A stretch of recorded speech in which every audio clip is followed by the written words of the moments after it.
అందరికీ నమస్కారం. నేను మీ నాగబాబుని. నిన్న ఒక ఇన్నింగ్స్ ఆడుకున్నాం కదా. ఇది హిందూ ద్రోహి వైసీపీతో మనం ఆడుకునే సెకండ్ ఇన్నింగ్స్. మనం చిన్నప్పుడు మంత్రాలకు చింతకాయలు రాలుతాయి అనే కథలు వినేవాళ్ళం. కొందరు సిద్ధులు నీళ్లలోంచి నూనె తీశారని, దాంతో దీపాలు వెలిగించారనంటే ఒకప్పుడు నేను అస్సలు నమ్మేవాడే కాదు. కానీ మన జగన్ బాబా అనుకో పాలు వెన్న లేకుండా నెయ్యి తీశాక అవన్నీ నమ్మక తప్పట్లేదు. అసలు నేతిలో నెయ్యి లేకపోవడం ఏంట్రా అని జుట్టు పీక్కుంటున్నారు కదా. చూద్దామండి.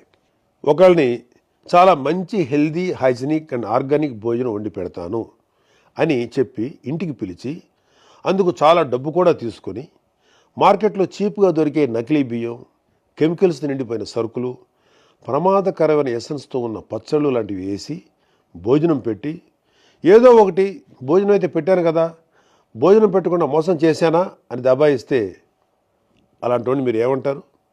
నేనైతే వైఎస్ఆర్సీపీ నాయకుడు అంటాను. ఇంకా కరెక్ట్గా చెప్పాలి అంటే వైఎస్ఆర్సీపీ హయాంలో టీటీడీ చైర్మన్ అంటాను. ఎందుకంటే వైఎస్ఆర్సీపీ హయాంలో టీటీడీ చేసిన పని ఇదే. చుక్క పాలు కానీ బొట్టు వెన్న కానీ లేని ప్రమాదకరమైన కెమికల్స్తో ఫేక్ గీని 60 లక్షల కేజీలకు పైగా స్వామివారి డబ్బుతో కొని ప్రసాదం తయారు చేసి భక్తులకు పంచిపెట్టారు. ఎంత పాపం, ఎంత ద్రోహం ఇది. ప్రభుత్వ సొమ్ముతో ఎలాగూ వైఎస్ఆర్సీపీ అవినీతి చేసింది. స్వామివారి టీటీడీని అయినా కొంచెం నీతిగా నడిపి ఉండొచ్చు కదా, ముఖ్యంగా ప్రసాదం లాంటి విషయాల్లో. ఇదేదో సాక్షి లాంటి పేపర్లోనో ఛానల్లోనో వచ్చిన న్యూస్ కాదు. సుప్రీంకోర్టు ఆర్డర్స్తో నియమించబడ్డ స్పెషల్ ఇన్వెస్టిగేషన్ టీం సిట్ 1.5 సంవత్సరం పాటు దేశం మొత్తం తిరిగి జల్లెడ పట్టి కనుక్కున్న విషయం. పాలు వెన్న ఏమాత్రం లేకుండా పూర్తిగా కెమికల్స్తో, రకరకాల ఆయిల్స్తో, చెత్త ఎసెన్స్లతో తయారైనటువంటి నెయ్యిని స్వామివారి ప్రసాదమైన తిరుమల లడ్డూకి వాడారు. దైవభక్తి, పాపభీతి ఏమాత్రం లేని వాళ్ళే ఇలాంటి దారుణాలు చేయగలరు. మన సనాతన హైందవ ధర్మం ప్రకారం అజ్ఞానం వలనో పరిస్థితుల వలనో తప్పు చేస్తే అందుకు క్షమించవచ్చు.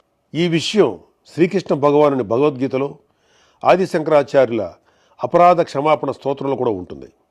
అలా కాకుండా తెలిసి తప్పు చేస్తే దాన్ని ఏమనాలి? అది కూడా దేవదేవుడిగా కోట్లాది మంది భావించే శ్రీ వెంకటేశ్వర స్వామి విషయంలో చేస్తే అందుకు పాపం అనే మాట కూడా చాలా చిన్నది. ఈ ఫేక్ నెయ్యిని కొనడం కోసం టీటీడీ చైర్మన్గా వైఎస్ జగన్మోహన్ రెడ్డి బాబాయ్ అయిన వైవి సుబ్బారెడ్డి ఉన్నప్పుడు 2020 ఫిబ్రవరిలో రూల్స్ని మార్చారు.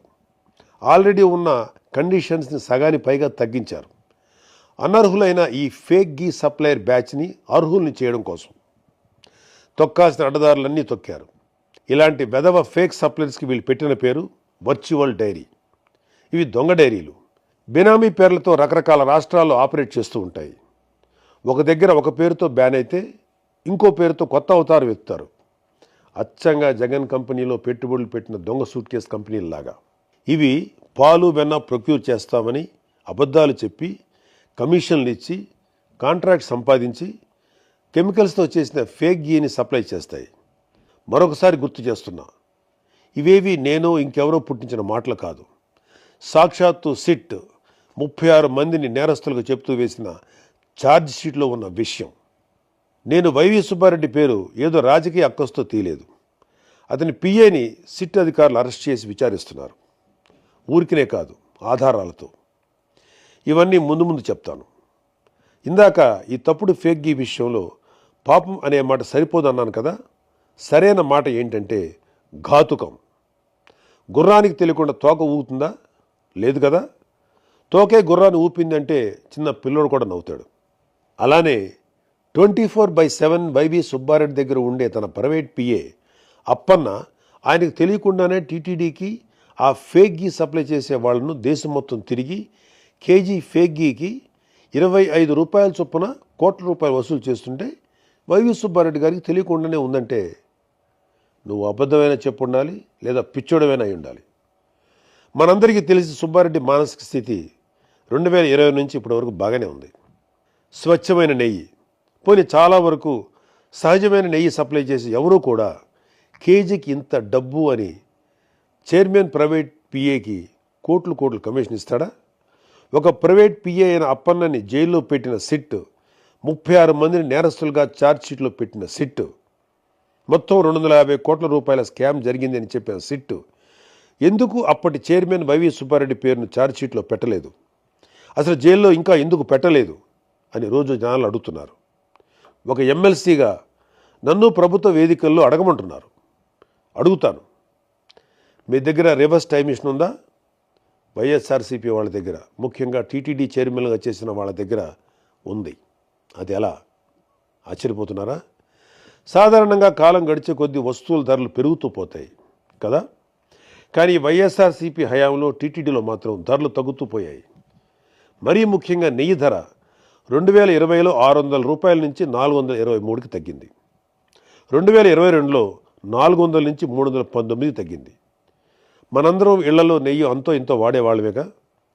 స్వచ్ఛమైన ఆవు నెయ్యి కేజీ ఎక్కడైనా 423కి లేదా 319కి దొరకటం మీరు ఎక్కడ చూసారా? ఎన్ని కేజీలు బల్క్గా కొన్నా కూడా సుమారు 700 రూపాయలు కేజీగా ఉండే నెయ్యి 423కి, 2 ఏళ్ల తర్వాత 319కి రాదు కదా. అంత తక్కువ ధరకు నెయ్యి దొరుకుతుందంటే అది నెయ్యే కాదు అని అర్థం. ఈ విషయమే సిట్ నిర్ధారించింది కూడా. అసలు అది నెయ్యే కానప్పుడు కల్తీ జరిగిందని ఎలా అంటారు అనే మేధావులు కూడా వైసీపీలో ఉన్నారులేండి. అది వేరే విషయం. ఒక సాధారణ భక్తుడు నన్ను అడగమన్నది ఏంటంటే, అసలు వీళ్ళను తక్కువ ధరకు కొనమని చెప్పింది ఎవరు? పూజలు చేసే అర్చకులా? కాదు. కానుకలు ఇచ్చే భక్తులా? కాదు. మరి ఇంకెవరి మేలు కోసం ఈ నెయ్యి ప్రొక్యూర్మెంట్ ధరలు ఇంతలా తగ్గిస్తూ పోయారు? వాళ్ళ జేబులు నిండడం కోసం, పనికిమాలిన ఫేక్ గీని కమిషన్లు తీసుకొని ఎక్కువ కొనడం కోసం చేసిన పని. అడుగడుగునా ఇలాంటి దారుణాలు నెయ్యి విషయంలో చేస్తూ పోయి ఇప్పుడు ఏం కాలేదు కదా అని తిరిగి దబాయిస్తున్నారు. ఉల్టా చౌర్ కొత్వాల్కో డాంటే అనే సామెత ఇలాంటి వాళ్ళని చూసే పుట్టింది. ఒకసారి జరిగితే పొరపాటు, రెండోసారి జరిగితే యాదృచ్ఛికం, మూడోసారి కూడా జరిగితే కావాలని చేస్తున్నారు అని అర్థం. అసలు వైఎస్ కుటుంబం అధికారంలోకి వచ్చినప్పుడే టీటీడీ ఎందుకు వివాదాల్లో ఉంటుంది? ఈ విషయం ఇప్పటి జెన్జీ తరానికి తెలియాలి. అంటే కొంచెం గతంలోకి వెళ్ళాలి. వైఎస్ రాజశేఖర రెడ్డి టైంలో చూస్తే 100 ఏళ్లలో ఎప్పుడూ లేని విధంగా టీటీడీ పరిధిలో ఎన్ని కొండలు వస్తాయి అనే వివాదం మొదలెట్టారు. అదేంటి, 7 కొండలు మనమే కదా, అసలు ఈ డిస్కషన్ ఏంటి అని హిందువులు కోప్పడితే అప్పుడు టీటీడీ పరిధిలోని 7 కొండలు ఉన్నట్లు వైఎస్ రాజశేఖర రెడ్డి జీవో ఇవ్వాల్సి వచ్చింది. నేను నాస్తికుణ్ణి, రేషనలిస్ట్ అంటేనే వైసీపీ వాళ్ళు ఇంత గోల చేస్తున్నారే. మరి వైఎస్ రాజశేఖర రెడ్డి ఒక నాస్తికుడు, ఒక రాడికల్ స్టూడెంట్ యూనియన్లో పనిచేసి బూతు సుప్రభాతాలు రాస్తూ హిందూ దేవుళ్ళని, ఆచారాలని అవమానిస్తూ వచ్చిన భూమన కరుణాకర్ రెడ్డి లాంటి వ్యక్తికి హిందువులందరూ వద్దు వద్దు అంటున్న టీటీడీ చైర్మన్గా ఎలా నియమించాడు? వైఎస్ జగన్మోహన్ రెడ్డి కూడా అధికారంలో ఉన్నప్పుడు అదే పని చేశాడు. అలాంటి ఒకసారి టీటీడీ చైర్మన్ చేస్తేనే హిందువులు బాధపడ్డారు. అలాంటి రెండోసారి కూడా చైర్మన్గా చేయడం ఎందుకు? హిందువులను బాధ పెట్టడం కోసమా? వైఎస్ రాజశేఖర రెడ్డి, జగన్మోహన్ రెడ్డి వంశపారంపర్యంగా క్రైస్తవులు. మనది లౌకిక దేశం. వాళ్ళ నమ్మకాలని గౌరవించాలి, తప్పకుండా గౌరవిస్తాం. వాళ్ళని అడిగేది ఏంటంటే, వాళ్ళ మత సంస్థలకి ఒక నాస్తికుణ్ణి, ఒక దైవదూషణ చేసేవాడిని చైర్మన్గా పెట్టి అలాంటి వాడి చేతికి మత సంస్థ డబ్బు, నిర్ణయాలు అప్పచెప్తారా? లేదు కదా. మరి టీటీడీ విషయంలోనే ఎందుకు అలా చేశారు? ఇలాంటి నిర్ణయాల వల్ల కదా ఇవాళ దారుణమైన కెమికల్స్తో, ఏవేవో ఆయిల్స్తో నిండిన ఫేక్ గీ టీటీడీ ప్రస్తావనలోకి వచ్చింది. గతం భవిష్యత్తుకు దిక్సూచి అవ్వాలి. ఎలాంటి వాళ్ళు వ్యవస్థలు నడిపించారనే విషయాలు ఇప్పటి తరానికి తెలియాలనే ఇవన్నీ చెప్తున్నాను తప్ప ఎవరిని నొప్పించడానికి కాదు. ఇప్పుడు వైఎస్ఆర్సీపీ వాళ్ళు చెప్పే అతిపెద్ద అబద్ధానికి వద్దాం. సిట్ తన ఛార్జ్షీట్లో ఆ ఫేక్ గీలో ఎలాంటి యానిమల్ ఫ్యాట్ లాంటి పదార్థాలు లేవు అని చెప్పేసింది అని వాళ్ళ నీలి మీడియాలో రాసుకుంటున్నారు, చెప్పుకుంటున్నారు. నిజంగా కొవ్వు లాంటి పదార్థాలు లేకపోతే సంతోషమే. కానీ ఇక్కడ మనం జాగ్రత్తగా నిజాలు తెలుసుకోవాలి, రాబట్టుకోవాలి. మరొకసారి ఇలాంటి తప్పు జరగకుండా చూసుకోవాలి. 2024లో ఎన్డీడీబీ సిఐఎల్ఎఫ్ నివేదికలో ఏముంది అంటే, నెయ్యి కల్తీ జరిగిన మాట వాస్తవం అని చెబుతూ అలా జరగడానికి 5 కారణాల్లో 4 కారణాలుగా beef tallow, pig fat, fish oil లాంటి పదార్థాలు ఉండటం అని స్పష్టంగా చెప్పింది. ఇప్పుడు వచ్చిన సిట్ ఛార్జ్ షీట్లో ఎక్కడా కూడా ఎన్డీడీబీ సిఐఎల్ఎఫ్ నివేదిక తప్పు అని చెప్పలేదే. చెప్పుంటే మేము కూడా అమ్మాయి అనుకునేవాళ్ళం. సిట్ ప్రస్తుతం ఎన్డీఆర్ఐ ద్వారా చేయించింది లార్డ్ అంటే పందికొవ్వు టెస్ట్ మాత్రమే. అది కూడా 10% కంటే తక్కువ ఉంటే మేము చెప్పలేం అనిందే తప్ప ఇతిమిద్దంగా లేదు అని తేల్చలేదు. లేదు అని తేల్చుంటే మాకన్నా సంతోషపడేవాళ్ళు ఇంకెవరూ లేరు. ఇప్పుడు జరిగింది nuclear DNA based PCR test మాత్రమే. ఇంకా ఎంటీ డిఎన్ఏ బేస్డ్ టెస్ట్ జరగాలి. ఎన్డీడీబీ రిపోర్ట్లో చెప్పిన అన్ని జంతు పదార్థాలకు జరగాలి. అప్పుడే ష్యూరిటీ శాంక్టిటీ ఎస్టాబ్లిష్ అవుతాయి. పవన్ కళ్యాణ్ గారు కానీ చంద్రబాబు నాయుడు గారు కానీ శ్రీ వెంకటేశ్వర స్వామి మీద అచంచల విశ్వాసం, భక్తి, గౌరవం కలిగిన వాళ్ళు. జగన్లాగా గౌరవం ఉందని చెప్పి డిక్లరేషన్ పైన సంతకం చేయని బాపుతు కాదు. వాళ్ళిద్దరూ మాట్లాడింది ఎన్డీడీబీ సిఐఎల్ఎఫ్ రిపోర్ట్ ఆధారంగానే. అది ఒక జాతీయ స్థాయి సంస్థ అయిన ఆ